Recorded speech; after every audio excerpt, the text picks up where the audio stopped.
ভারতের 18তম সাধারণ লোকসভা নির্বাচনে 543টি আসনের চূড়ান্ত ও আনুষ্ঠানিক ফল ঘোষণা করেছে দেশটির নির্বাচন কমিশন। এতে দেখা যাচ্ছে গত দুইবারের মতো এবারও ক্ষমতাসীন দল ভারতীয় জনতা পার্টি সবচেয়ে বেশি 240টি আসন পেয়েছে। তবে তারা নির্বাচনে একক সংখ্যাগরিষ্ঠতা অর্জনে ব্যর্থ হয়েছে। অপরদিকে দ্বিতীয় সর্বোচ্চ 99টি আসন পেয়েছে ইন্ডিয়ান ন্যাশনাল কংগ্রেস। সব আসনের ফলাফল ঘোষণা শেষে দেখা যাচ্ছে এবার নির্বাচনে কোনো দল একক সংখ্যাগরিষ্ঠতা পায়নি। তবে মোদির বিজেপি নেতৃত্বাধীন জোট এনডিএ 292টি আসন পেয়েছে। অপরদিকে কংগ্রেসের নেতৃত্বাধীন জোট ইন্ডিয়া পেয়েছে 234টি আসন। অন্যান্য দলগুলো পেয়েছে বাকি 17টি আসন।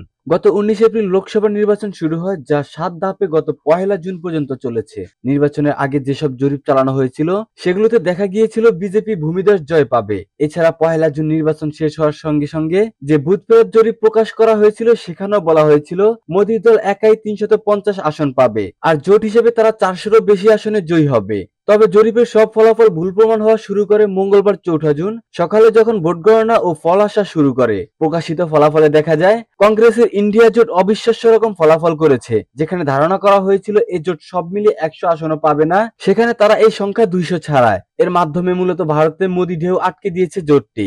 গত নির্বাচনে মোদীর এই জোটটি সব মিলে 353 আসন পেয়েছিল, আর বিজেপি একাই পেয়েছিল 302টি আসন। সেখান থেকে এবার তারা প্রায় 60টি আসন কম পেয়েছে। ভারতীয় সংবাদ মাধ্যম জানিয়েছে দেশটিতে বেকারত্বের সংখ্যা বাড়ছে, আর এই বিষয়টি এবারের নির্বাচনের প্রভাব রেখেছে বলে ধারণা করা হচ্ছে। পৃথিবীতে যত গণতান্ত্রিক দেশ রয়েছে তাদের মধ্যে ভারত সবচেয়ে বড়। গত 1.5 মাস নির্বাচন ঘিরে দেশটিতে চলেছে মহাযজ্ঞ।